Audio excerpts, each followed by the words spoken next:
प्यारे विद्यार्थियों, नमस्कार।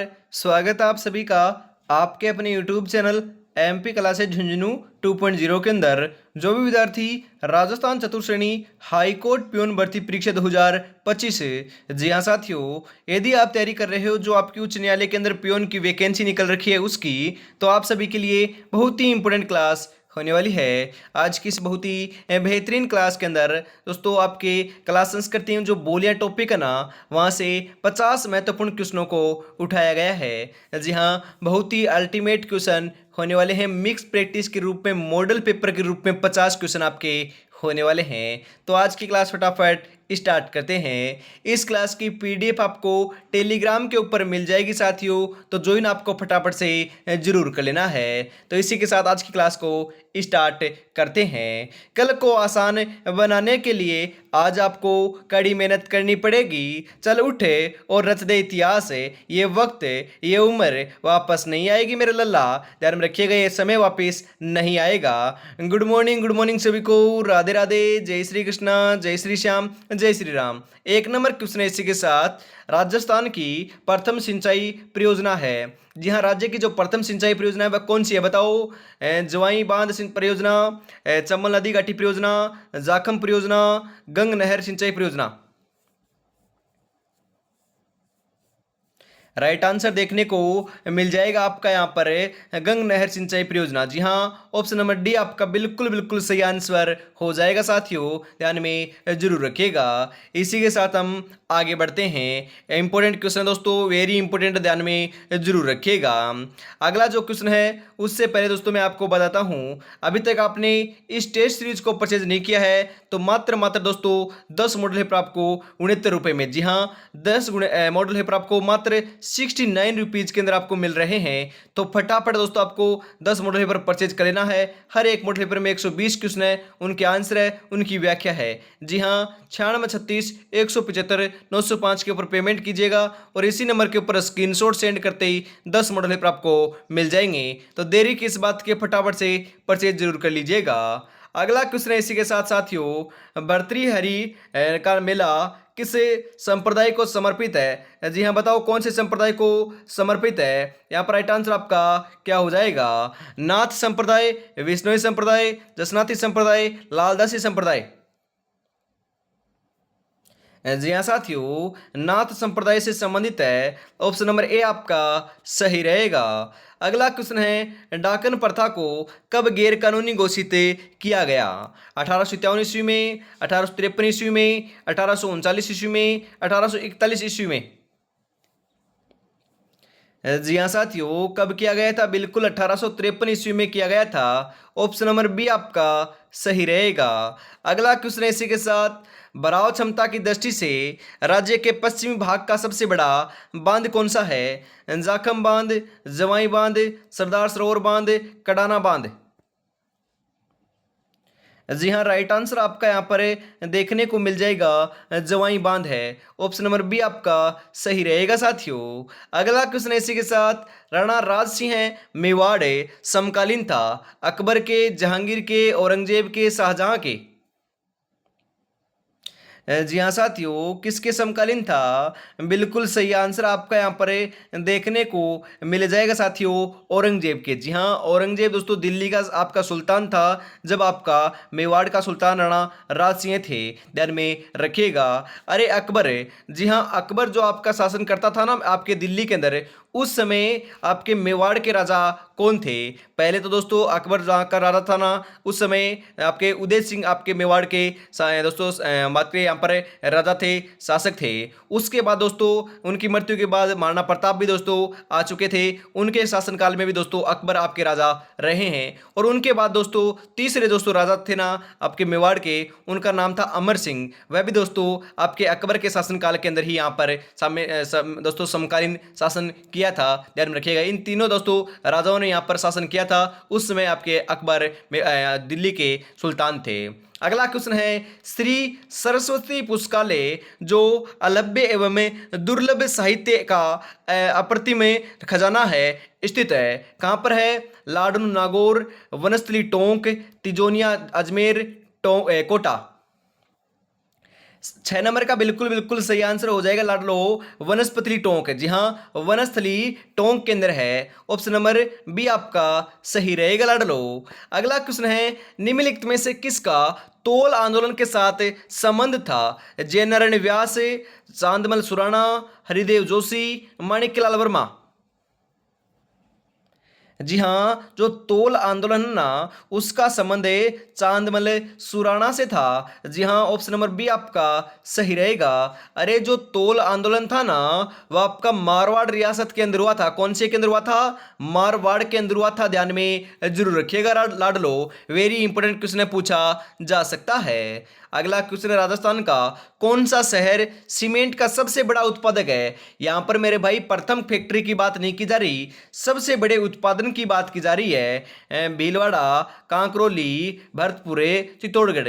सर्वाधिक फैक्ट्रियां, सीमेंट फैक्ट्रियां व या सर्वाधिक उत्पादन जो है ना, वह आपका चित्तौड़गढ़ करता है। जी हाँ, सर्वाधिक फैक्ट्रियां भी चित्तौड़गढ़ के अंदर ही आपकी स्थापित है। ऑप्शन नंबर डी आपका सही रहेगा साथियों। अगला क्वेश्चन है, बरखान है। अरे बरखान क्या है? विशेष आकृति के बालू के टीले, राजस्थानी महिला की एक वेश पोशाक है, या फिर आपके राजाओं द्वारा सैनिकों को युद्ध में जाते समय दिया जाने वाला प्रतीक, या फिर सामूहिक रूप से नाच गाने के साथ फसल काटना। अरे बरखान है ना, बरखान है वह तो एक प्रकार के बालू के टिल्ले होते हैं क्या? जी हाँ, एक विशेष आकृति के बालू के टिल्लों को ही क्या कहते हैं? बरखान कहते हैं लाडलो। ऑप्शन नंबर ए आपका सही रहेगा। ढोल नृत्य किस प्रकार का नृत्य है बताओ? अरे ढोल नृत्य किस प्रकार का नृत्य बताओ फटाफट, राइट आंसर क्या हो जाएगा? जातीय, व्यवसायिक, सामाजिक, क्षेत्रीय। जी हाँ, कौन सा नृत्य है? ढोल नृत्य आपका एक प्रकार का क्षेत्रीय नृत्य है। ऑप्शन नंबर डी आपका सही रहेगा। जी हाँ, ढोल नृत्य आपका मेरे भाई जालौर का प्रसिद्ध है। कहाँ का? जालौर का। जयनारायण व्यास ने दोस्तों इसको प्रसिद्धि दिलाई थी। ढोल नृत्य के अंदर जो आपका ढोल बजाया जाता है ना, वो आपका थाकना शैली के अंदर बजाया जाता है। कौन सी शैली? थाकना शैली। ध्यान में रखिएगा, यह भी क्वेश्चन कई बार पूछा जा चुका है। तलवार बंधाई क्या है? अरे तलवार बंधाई एक प्रकार का कर है। कैसा कर है? नए जागीरदार की दोस्तों गद्दीनशीनी के समय उत्तराधिकार के रूप में राज्य द्वारा लिया जाने वाला जो उत्तराधिकारी शुल्क है ना, उसे तलवार बंधाई शुल्क कहते हैं। ऑप्शन नंबर ए आपका बिल्कुल बिल्कुल सही आंसर हो जाएगा लाडलो। अगला क्वेश्चन इसी के साथ, कृष्ण मृग कहाँ पाए जाते हैं? सीता माता अभ्यारण्य, तालछपर अभ्यारण्य, रणथंभौर पार्क, वन विहार। जी हाँ, कृष्ण मृग जो है ना, वह तो आपके ताल छपर अभ्यारण्य में पाए जाते हैं। ताल छपर अभ्यारण्य है कहाँ पर है? अरे ताल छपर अभ्यारण्य आपका कहाँ पर है? बिल्कुल चूरू जिले के अंदर पड़ता है। ऑप्शन नंबर बी आपका सही रहेगा। अगला क्वेश्चन है, राजस्थान के प्रथम राज्यपाल कौन थे? जी हाँ, कौन थे? अरे हरिभाऊ किशन राव बागड़े थे क्या? अरे नहीं, वो तो वर्तमान में है। जी हाँ, वर्तमान में कौन है? हरि राव किशन राव बागड़े जो है ना, वह महाराष्ट्र के निवासी हैं, राजस्थान के वर्तमान राज्यपाल हैं। परंतु यहां पर बात की जा रही है प्रथम राज्यपाल की, तो नाम आएगा गुरुमुख निहाल सिंह। क्या आएगा? गुरुमुख निहाल सिंह नाम आएगा लाडलो। ऑप्शन नंबर ए आपका सही रहेगा। आगे बढ़ते हैं, अगला क्वेश्चन है, राजस्थान का रुणेचा मेला संपूर्ण समाज के लिए एक किस प्रकार का योगदान देता है? जी हाँ, निरंतर ईश्वर स्मरण का, सांप्रदायिक सद्भावना का, सत्य बोलने की शिक्षण का, या फिर पवित्र जीवन का। जी हाँ लाडलो, सांप्रदायिक सद्भावना का योगदान देता है। ऑप्शन नंबर बी आपका सही रहेगा, क्योंकि यहाँ पर दोस्तों आपके हिंदू और मुस्लिम दोनों प्रकार के लोग भाग लेते हैं, पार्टिसिपेट करते हैं यहाँ पर। इस कारण दोस्तों ये सांप्रदायिक सद्भावना का मेला कहलाता है। अगला क्वेश्चन इसी के साथ, राजस्थान में कुल कितने प्रतिशत भूभाग पर वन फैले हुए हैं? जी हाँ, 0.99%, 9.57%, 4.25%, या फिर 33%। है जी हाँ साथियों, 9.57% भाग के ऊपर आपके वन फैले हुए हैं राजस्थान के अंदर। जी हाँ, सर्वाधिक वन जो आपको है ना, वो आपके उदयपुर में देखने को मिल जाएंगे, और न्यूनतम आपके कहाँ पर है? जी हाँ, चूरू के अंदर देखने को मिल जाएंगे साथियों। न्यूनतम चूरू, सर्वाधिक उदयपुर है, ध्यान में रखिएगा। और हम बात करें आपके 9.57% तो राजस्थान के अंदर आपके वन है, परंतु होने कितने चाहिए थे? जी हाँ, होने आपके कम से कम 33% होने चाहिए। जी हाँ, 33 से ज़्यादा हो सकते हैं, परंतु हो सकता है जहाँ तक हर दोस्तों स्टेट के अंदर 33% वन देखने को मिलने चाहिए थे, परंतु आपके राजस्थान में इतने है नहीं, क्योंकि ज़्यादातर यहाँ पर आपकी वर्षा कम होती है, क्योंकि आपको पता है ना यहाँ पर दोस्तों मरुस्थल है, इस कारण यहाँ पर ज़्यादा वन देखने को नहीं मिलते हैं, ध्यान में जरूर रखिएगा साथियों। आगे बढ़ते हैं इसी के साथ। अगला क्वेश्चन है, निम्नलिखित में से कौन सा आभूषण गर्दन में पहना जाता है परंतु नेकलेस से बड़ा और भारी होता है? उड्डा, दुस्सी, टणका या फिर सुरलिया? अरे दुस्सी होता है। कौन सा होता है लाडलो? दुस्सी होता है। ऑप्शन नंबर बी आपका सही रहेगा। अगला क्वेश्चन है, कोसवर्धन किले का प्रचलित नाम है? जी हां, जूनागढ़ का किला, जालौर का किला, तारागढ़ का किला, शेरगढ़ का किला। अरे कोसवर्धन को दोस्तों शेरगढ़ का किला भी कहते हैं क्या? जी हां, कोसवर्धन का अन्य नाम है शेरगढ़ का किला। ऑप्शन नंबर डी आपका बिल्कुल बिल्कुल सही आंसर हो जाएगा लाडलो, ध्यान में जरूर रखिएगा, इंपॉर्टेंट क्वेश्चन पूछा जा सकता है। और अभी तक आपने चैनल को सब्सक्राइब और क्लास को लाइक और शेयर नहीं किया तो यार कितनी बेहतरीन क्लास चल रही है, फटाफट से जरूर कर दीजिएगा और प्यारा सा कमेंट जरूर कर दीजिएगा कि आप कौन से दोस्तों जिले से क्लास देख रहे हो। जी हाँ लाडलो, आप ये क्लास कौन से जिले से देख रहे हो, क्योंकि ये जो क्लास है वह मैं आपको झुंझुनू जिले के बिसाऊ कस्बे से प्रोवाइड करा रहा हूँ। जी हाँ, झुंझुनू जिले के दोस्तों बिसाऊ कस्बे से ये क्लास आपको देखने को मिल रही है। आप कौन से कस्बे के निवासी हो फटाफट कमेंट में बता दीजिएगा। सागवान रोपण हेतु सबसे उपयुक्त जिले कौन से हैं? भरतपुर एवं अलवर, श्रीगंगानगर व बीकानेर, जालोर व सिरोही, बांसवाड़ा व उदयपुर। जी हाँ, सागवान रोपण हेतु सबसे उपयुक्त जो जिले हैं ना उनका नाम हो जाएगा बांसवाड़ा व उदयपुर। ऑप्शन नंबर डी आपका सही रहेगा लाडलो। आगे बढ़ते हैं इसी के साथ। अगला जो क्वेश्चन है वो आपकी स्क्रीन के ऊपर आ चुका है। रामसनेही संप्रदाय के संस्थापक श्री रामचरण जी महाराज का जन्म किस जिले में हुआ? बीकानेर, टोंक, अलवर, सोड़ाग्राम, जयपुर। जी हाँ, राइट आंसर देखने को क्या मिल जाएगा लाडलो? 19 नंबर का बिल्कुल बिल्कुल सही आंसर जो है ना वह आपका यहाँ पर देखने को मिल जाएगा। जी हाँ, 19 नंबर का सही आंसर हो जाएगा सोड़ाग्राम, जयपुर। ऑप्शन नंबर डी आपका सही रहेगा। अगला क्वेश्चन है, जिस मिट्टी का पीएच मान 7 से कम होता है वह कौन सी मिट्टी कहलाती है? उदासीन, अम्लीय, क्षारीय, उपयुक्त, सभी। अरे हम बात करें या दोस्तों आपकी पीएच स्केल होती है, आपको पता है क्या? जी हाँ होती है। इसके अंदर आपके 1 से लेकर 14 तक क्या होती है मेरे भाई? संख्या होती है, क्रम होता है। तो इसके अंदर बीच में आपका होता है मेरे भाई 7। क्या होता है? 7 होता है। 7 के ऊपर जो है ना वह आपके उदासीन होता है, मतलब कि न तो अम्लीय होता है न आपका क्षारीय होता है, मतलब कि उदासीन होता है 7 है। और 7 से कम होता है ना, जी हाँ 7 से कम वहाँ पर होता है, वहाँ पर अम्लीय होता है। और 7 से ज़्यादा होता है उसे दोस्तों क्षारीय कहते हैं। जी हाँ, 7 से कम अम्लीय, 7 से ज़्यादा क्षारीय और 7 के ऊपर उदासीन होता है। तो यहां पर बात की जा रही है 7 से कम की, तो आपका अम्लीय होगा क्या? जी हां, अम्लीय आपका ऑप्शन नंबर बी के रूप में सही आंसर हो जाएगा, ध्यान में जरूर रखिएगा। अगला क्वेश्चन है, बिनोटा है। बिनोटा क्या है? दुल्हन के विवाह का बेस है क्या? अरे दुल्हन के विवाह का बेस नहीं है। दूल्हे द्वारा तोरण मारने की रस्म नहीं, तोरण मारने की रस्म भी नहीं है।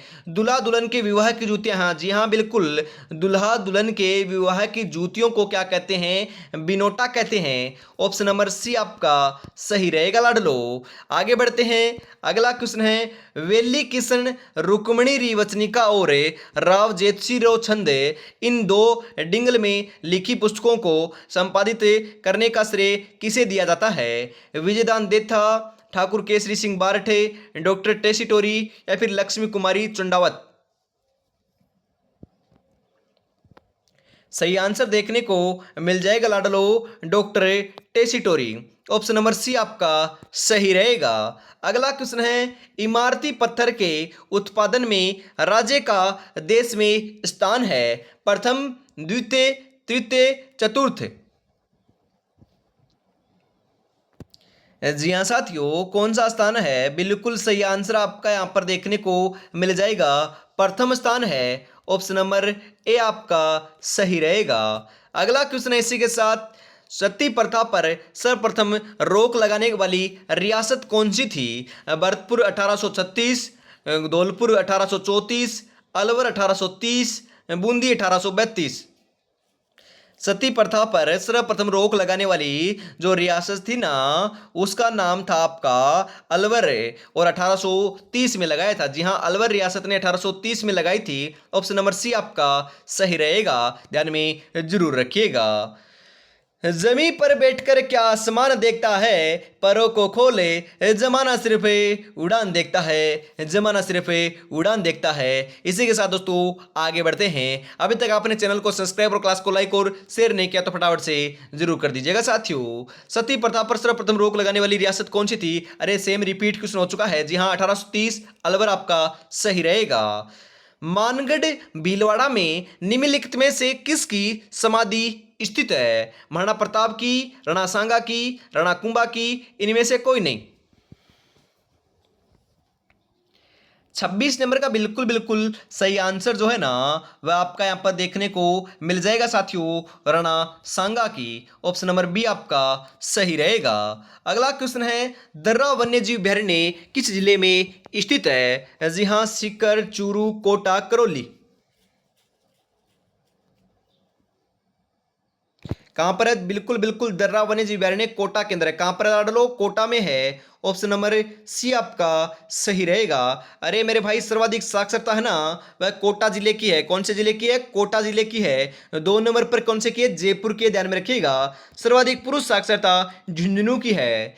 किस दुर्ग के बारे में अबुल फजल ने लिखा है? नीचे से ऊपर की ओर देखने पर सिर से पगड़ी गिर जाती है। कुंभलगढ़, कटारगढ़, चित्तौड़गढ़, मेहरानगढ़। जी हाँ साथियों, ध्यान में रखिएगा, कौन से दुर्ग के बारे में लिखा है। अरे यहाँ पर हम बात करें, कंफ्यूज करने वाला क्वेश्चन है, क्योंकि दोस्तों चित्तौड़गढ़ नहीं होगा, मेहरानगढ़ नहीं होगा। ऑप्शन बच गए हैं कुंभलगढ़ और कटारगढ़।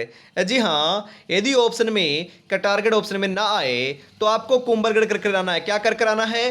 कुंभलगढ़ आपको कर कर आना है। और यदि आपको दोनों ऑप्शन में देखने को मिल जाए तो मेरे भाई कटारगढ़ कर कर आना है, क्योंकि कटारगढ़ कुंभलगढ़ दुर्ग का सबसे ऊंचा भाग है, तो इसी दुर्ग के बारे में कहा है। और यदि कुंभलगढ़ आए तो कुंभलगढ़ तो आपको करना ही करना है। उसके बाद हम बात करें, अबुल फजल ने ऐसा कौन से दुर्ग के बारे में कहा है कि बाकी सब दुर्ग नंगे हैं परंतु यह बख्तरबंद है? जी हाँ, आपके रणथंभौर दुर्ग जो सवाई माधोपुर के अंदर स्थित है ना, उस दुर्ग के बारे में यह कथन अबुल फजल के द्वारा कहा गया है। ध्यान में जरूर रखिएगा, बेहतरीन क्वेश्चन आपका होने वाला है। इसी के साथ हम आगे बढ़ते हैं अगले क्वेश्चन के लिए। अगला क्वेश्चन है, किस राजपूत रानी ने हुमायूं के पास राखी भेजकर बहादुर शाह के खिलाफ सहायता प्राप्ति का संदेश भेजा था? रानी कृष्णावती ने, हाड़ा रानी ने, रानी कर्मावती ने, या फिर रानी पद्मिनी ने? जी हाँ साथियों, रानी कर्मावती ने भेजा था। जी हाँ, रानी कर्मावती ने भेजा था। कब भेजा था? अरे 1534 ईस्वी के अंदर भेजा था, जब दोस्तों यहाँ पर आपका दूसरा साका संपन्न हुआ था। जी हाँ मेरे भाई, आपके हम बात करें बहादुर शाह के खिलाफ, दोस्तों आपका बहादुर शाह ने यहाँ पर आक्रमण कर दिया था चित्तौड़ के ऊपर, और हुमायूं के पास राखी भेजी थी आपके दोस्तों। हम बात करें किसने? रानी कर्मावती ने। परंतु क्या हुआ? जी हाँ, आपकी जो है ना हुमायूं, उसकी दोस्तों सहायता समय पर नहीं मिल पाई। इस कारण दोस्तों यहाँ पर आपका चित्तौड़गढ़ का दूसरा साका संपन्न होता है। जी हाँ, दूसरा साका 1534 ईस्वी में हुआ था। वह दोस्तों आपका यही आपका रानी कर्मावती ने दोस्तों यहाँ पर जोहर किया था, और बाघ सिंह ने यहाँ पर दोस्तों क्या किया था? केसरिया किया था। ध्यान में जरूर रखिएगा, इंपोर्टेंट क्वेश्चन पूछा जा सकता है। प्रथम साका 1500, जी हाँ 1500, प्रथम साका जो है ना वह 1303 में हुआ था चित्तौड़गढ़ का, और 1534 में दूसरा, और 1500 हम बात करें 67-68 ईस्वी के अंदर आपका तीसरा साका देखने को मिला था साथियों। ध्यान में जरूर रखिएगा। अगला क्वेश्चन इसी के साथ, राजस्थान के राजनीतिक जागरण में अग्रणी रहे त्याग भूमि नामक समाचार पत्र के संपादक कौन थे? जी हाँ, त्याग भूमि जो समाचार पत्र है ना, उसके संपादक कौन थे लाडलो? जयनारायण व्यास, हरिभाऊ उपाध्याय, रामनारायण चौधरी, विजय सिंह पथिक। जी हाँ, कौन थे? बिल्कुल बिल्कुल हरिभाऊ उपाध्याय थे। ऑप्शन नंबर बी आपका सही रहेगा। अगला क्वेश्चन है, केसरी सिंह बारट द्वारा सशस्त्र क्रांति के संचालन का कार्य कहां से किया गया? उदयपुर से, जोधपुर से, कोटा से, अजमेर से? जी हाँ साथियों, कहां से किया गया? कोटा से किया गया था। ऑप्शन नंबर सी आपका सही रहेगा। अगला क्वेश्चन है, पृथ्वीराज रासो का रचनाकार कौन था? सूर्यमल मिश्रण, चंद्रबरदाई, जयानक, या फिर गिरधर आसिया? जी हाँ साथियों, सही आंसर आपका यहाँ पर हो जाएगा चंद्रबरदाई था। जी हाँ, पृथ्वीराज रासो के रचनाकार कौन थे? चंद्रबरदाई थे। ऑप्शन नंबर बी आपका बिल्कुल बिल्कुल सही आंसर हो जाएगा। जी हाँ, जो पृथ्वीराज चौहान है ना, उन्हीं की रचना है दोस्तों, उन्हीं के जीवन के ऊपर पृथ्वीराज रासो रचना लिखी गई थी चंद्रबरदाई के द्वारा। जी हाँ, चंद्रबरदाई दोस्तों पृथ्वीराज चौहान के मित्र थे, साथी थे, ध्यान में जरूर रखिएगा। अगला क्वेश्चन है दोस्तों, नांदड़ा नानड़ा क्या है? जी हाँ, नांदड़ा या फिर नानड़ा क्या है? आभूषण है, वस्त्र है, औजार है, बर्तन है? जी हाँ साथियों, क्या है? वस्त्र है, एक प्रकार का क्या है? वस्त्र है साथियों। ऑप्शन नंबर बी आपका सही रहेगा। अगला क्वेश्चन है, राजस्थान में एक देवी मंदिर जहां चूहे बहुत अधिक संख्या में निवास करते हैं, क्या नाम है? जी हाँ, चूहों वाली देवी भी इनको कहा जाता है। जी हाँ, इनका नाम क्या है? फेला माता मंदिर नहीं, दुर्गा माता मंदिर नहीं, चामुंडा माता मंदिर नहीं, करणी माता मंदिर। जी हाँ, करणी माता मंदिर के अंदर सर्वाधिक चूहे देखने को मिलते हैं, इसीलिए दोस्तों चूहे वाली देवी इनको कहा जाता है। इनका प्रसिद्ध जो मंदिर है ना, वह आपका देशनोक बीकानेर के अंदर है। कहाँ पर है? देशनोक बीकानेर के अंदर स्थित है। मेले का जो आयोजन है ना, साल के अंदर 2 बार किया जाता है। जी हाँ, राजस्थान के अंदर 2 आपकी ऐसी देवियां हैं, एक तो जीण माता और एक आपकी कौन सी मेरे भाई? एक तो जीण माता, दूसरी आपकी करणी माता। इन दोनों के मेलों का आयोजन आपके नवरात्र जो आते हैं ना साल के अंदर 2 बार, उनके अंदर 2 बार आयोजन किया जाता है, ध्यान में जरूर रखिएगा। आगे बढ़ते हैं इसी के साथ। अगला क्वेश्चन है, कौन सा नगर तस्त्री नुमा बेसिन में बसा हुआ है? अजमेर, उदयपुर, जयपुर, चित्तौड़गढ़? जी हाँ, उदयपुर बसा हुआ है। जी हाँ, उदयपुर ऑप्शन नंबर बी आपका सही रहेगा साथियों। इसी के साथ आगे बढ़ते हैं। जब दुनिया कहती है कि अब कुछ नहीं हो सकता, वही सही समय होता है मेरे लाडलो कुछ कर दिखाने का। तो यही आपके पास अनुकूल समय है कुछ कर दिखाने का। तो बस आपको बढ़िया तरीके से तैयारी में जुटे रहना है। यदि तैयारी करो चतुर्थ श्रेणी कर्मचारी की, तो मात्र मात्र 25 दिन का समय अब आपके पास शेष रहा है। 25 दिन के अंदर आपको रगड़ देना है मेरे भाई, रब्बा रब्बा पेपर को काटना है क्या? जी हाँ, जरूर काटना है। बस आपको बढ़िया तरीके से तैयारी में जुटे रहना है। और अभी तक आपने चैनल को सब्सक्राइब और क्लास को लाइक और शेयर नहीं किया और प्यारा सा कमेंट नहीं किया, तो फटाफट से जरूर कर दीजिएगा। अरे अपने जिले का नाम ही कमेंट कर दीजिए, और कुछ नहीं कह रहा मैं आपसे। ऊन का घर किस जिले को कहा जाता है? जोधपुर, जैसलमेर, बीकानेर, गंगानगर?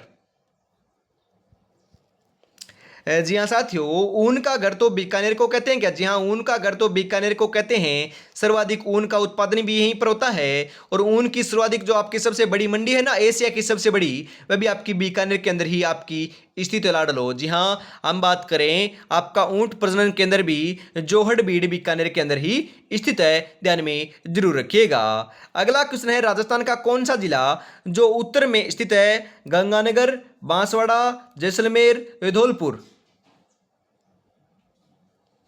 जी हाँ साथियों, कौन सा जिला है? गंगानगर है। अरे उत्तर के अंदर तो गंगानगर है। जी हाँ, हम बात करें उत्तर में गंगानगर है, दक्षिण में बांसवाड़ा है, पश्चिम में जैसलमेर है, पूर्व में धौलपुर है। इंपोर्टेंट है, पूछा जा सकता है। अरे आसान क्वेश्चन आएंगे तो ऐसे ही आएंगे। सन 1961 की जनगणना रिपोर्ट के अनुसार राजस्थानी भाषा की कुल बोलियां कितनी मानी गई है? 87, 46, 43 या फिर 7? जी हाँ, कितनी मानी गई है? बिल्कुल बिल्कुल सही बता रहे हो, 73 मानी गई है। कितनी? 73। ऑप्शन नंबर 3 आपका सही रहेगा। अगला क्वेश्चन है, पाथल और पित्थल काव्य के रचनाकार है? अरे मेरे भाई, पाथल और पित्थल, लिंटान से, मिंजर, धरती धोरारी, इन सभी रचनाओं का दोस्तों किसने, दोस्तों हम बात करें इन रचना ना, इनका दोस्तों काव्यों का या फिर इन पुस्तकों का या फिर इन रचनाओं का, मेरे भाई रचना करने वाले जो नाम है ना, उनका नाम हो जाएगा कन्हैया लाल सेठिया। जी हाँ, इन्होंने ये लिखी थी, जो आपके चूरू के निवासी हैं। जी हाँ, कहाँ के निवासी हैं? कन्हैया लाल सेठिया दोस्तों आपके चूरू के निवासी हैं। इन्होंने ये सभी रचना लिखी थी। जनगणना 2011 के अनुसार राजस्थान की कुल जनसंख्या कितनी है? 6.86 करोड़, ये नहीं लाख, लाख लाख लिख रखा है यहाँ पर 6.86 करोड़, 6.86 अरब, 6.86 खरब। मेरे भाई, यदि आपको नहीं मालूम है तो दोस्तों आप लाख कर सकते हो, तो कंफ्यूज मत होइएगा। सही आंसर हो जाएगा 6.86 करोड़। जी हाँ, 6 करोड़ 86 लाख आपकी क्या है? राजस्थान की 2011 की जनगणना के अनुसार जनसंख्या है। ऑप्शन नंबर बी आपका सही रहेगा साथियों। अगला क्वेश्चन है, निम्नलिखित में इनमें से सुमेलित युग्म को छांटिए। इनमें से गलत युग्म आपका कौन सा है? तराइन का प्रथम युद्ध 1192 ईस्वी, पानीपत का प्रथम युद्ध 1526 ईस्वी, खानवा का युद्ध 1527 ईस्वी, पलासी का युद्ध 1757 ईस्वी। जी हाँ, बिल्कुल सभी सही है क्या? अरे बिल्कुल सभी सही नहीं है, एक गलत है, 3 आपके सही हैं। पलासी का युद्ध 1757 में हुआ, बिल्कुल बिल्कुल सही है, ध्यान में रखिएगा। खानवा का युद्ध 1527 में हुआ था, बिल्कुल बिल्कुल सही है, आपका ध्यान में रखिएगा। जी हाँ, पलासी का युद्ध 1757 और खानवा का युद्ध 1527 है। पानीपत का प्रथम युद्ध 1526, बिल्कुल सही है, पानीपत का प्रथम युद्ध क्या हुआ? 1526 में हुआ था। परंतु परंतु परंतु तराइन का प्रथम युद्ध 1191 में नहीं हुआ। अरे 1191 में हुआ था, ना कि 92 में, ध्यान में रखिएगा, 1192 में नहीं हुआ। तराइन का प्रथम युद्ध 1191 में हुआ, द्वितीय युद्ध 1192 में हुआ। जी हाँ, प्रथम युद्ध 1191, द्वितीय युद्ध 1192 में हुआ था। अरे तराइन का जो मैदान है ना, वह वर्तमान में आपका हरियाणा के अंदर स्थित है। यहां पर ऑप्शन नंबर ए आपका बिल्कुल सही आंसर हो जाएगा। अगला क्वेश्चन है, श्रृंखला, झेरना, नेत्रा तथा गिड़गिड़ी संबंधित है बैलगाड़ी से, दही बिलोने से, ऊंट श्रृंगार से, पूजा करने से।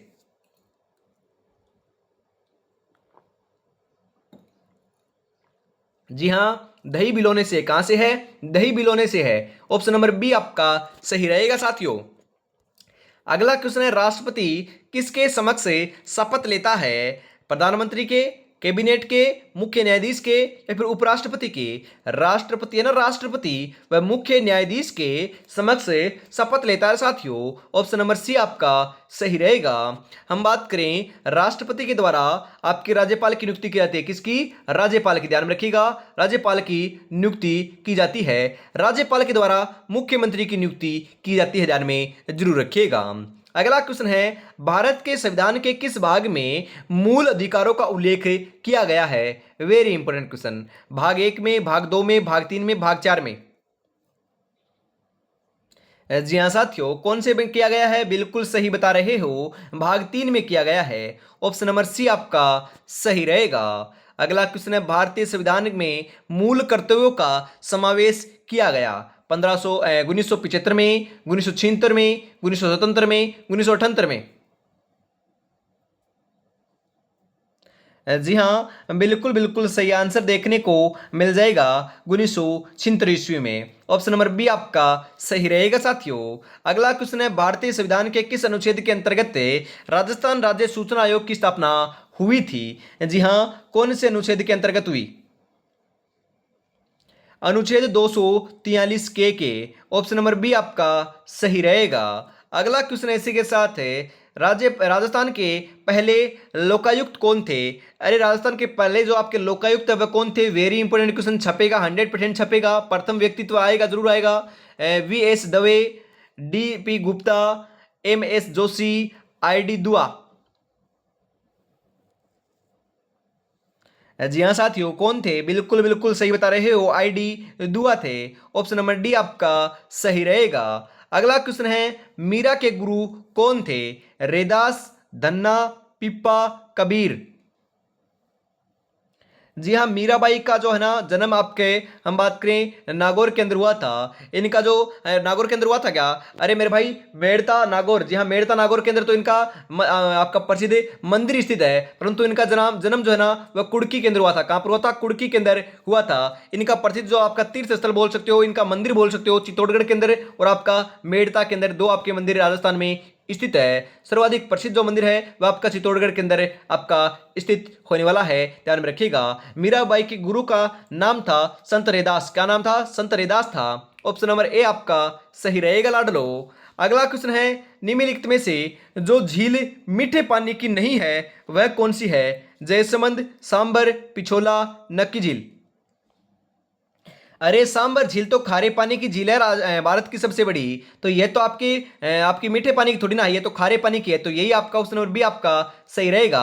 सांबर झील कहाँ पर है? अरे जयपुर के अंदर है क्या? जी हाँ, जयपुर के अंदर आपकी स्थित है, ध्यान में रखिएगा। नक्की झील सर्वाधिक ऊंचाई के ऊपर स्थित झील है, जो आपकी माउंट आबू सिरोही के अंदर स्थित होने वाली है। जयसमंद झील कहां पर है? अरे राजसमंद में है क्या? जी हाँ, राजसमंद में है। पिछोला झील कहां पर है? उदयपुर में क्या? जी हाँ, उदयपुर में है, ध्यान में जरूर रखिएगा। इसी के साथ आज की क्लास का अंतिम क्वेश्चन हम देखते हैं, आपकी स्क्रीन के ऊपर आ चुका है 50 नंबर। 50 में से आपके कितने क्वेश्चन सही हुए कमेंट में जरूर बताइएगा, और यदि सही हो रहे हैं 30 प्लस या 35 प्लस तो आपकी तैयारी बहुत बढ़िया चल रही है। ऐसे ही आपको तैयारी में जुटे रहना है, और क्लास कैसे लगी कमेंट में जरूर बताइएगा। कीर्ति स्तंभ की निर्माण, जी हाँ, कीर्ति स्तंभ का जो निर्माण कार्य है वह दोस्तों उसका सूत्रधार कौन था? जी हाँ, निर्माण तो महाराणा कुंभा ने करवाया था। और मेरे भाई कहां पर है कीर्ति स्तंभ या विजय स्तंभ, जो आपका चित्तौड़गढ़ के अंदर है, और इसका वास्तुकार जो था ना उसका नाम था जेता। क्या नाम था? जेता नाम था। ऑप्शन नंबर ए आपका बिल्कुल बिल्कुल सही आंसर हो जाएगा साथियों। तो आज की इस बहुत ही बेहतरीन क्लास के अंदर इतना रखते हैं। अभी तक आपने 69 रुपए के अंदर मेरे भाई चतुर्थ श्रेणी कर्मचारी के लिए 10 मॉडल पेपर परचेज नहीं किए हैं तो फटाफट कर लीजिए। अंतिम समय में दोस्तों मॉडल पेपर ही निकालना बहुत उपयुक्त होगा। जी हाँ, 96 36 175 905 के ऊपर आपको पेमेंट करना है, और इसी नंबर के ऊपर स्क्रीनशॉट सेंड करते आपको 10 मॉडल पेपर मिल जाएंगे। तो देरी किस बात की, फटाफट से परचेज जरूर कर लीजिएगा। जय हिंद, जय भारत, राधे राधे, जय श्री कृष्णा, जय श्री श्याम, जय श्री राम दोस्तों।